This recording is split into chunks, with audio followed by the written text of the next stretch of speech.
देने वाला तो रब है। वो खुद फरमाता है कुलिल्लाहुम्मा मालिकल मुल्क तूतिल मुल्क मन तशा व तंज़िउल मुल्क मिम्मन तशा व तुइज़्ज़ु मन तशा व तुज़िल्लु मन तशा। वो कहता है वो अल्लाह है, वो जिसको चाहता है सल्तनत अता करता है और जिसको चाहता है इज्जतें अता करता है, जिससे चाहता है इज्जतें छीन लेता है।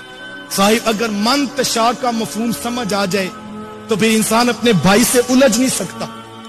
साहिब लोगों के साथ मुकाबला नहीं है, अपनी जिंदगी को औरों की तरफ देखकर बेचैन न कीजिए। अपने अंदर जो अल्लाह ने नेमतें दी हैं, जो सलाहियतें मुयस्सर हैं, उनके ऊपर गौर करें और ये हसद की बीमारी से निकलने की कोशिश करें। कहीं ऐसा ना हो कि हसद आपकी नेकियों को चाट जाए, नेकियों को खा जाए और फिर पता लगे कल क़यामत के दिन कि जो नेकियां की थी वो भी नामा अमाल में नहीं निकली हैं। इस वीडियो को शेयर जरूर कीजिए, हो सकता है आपके एक शेयर से ये बात किसी के दिल में उतर जाए।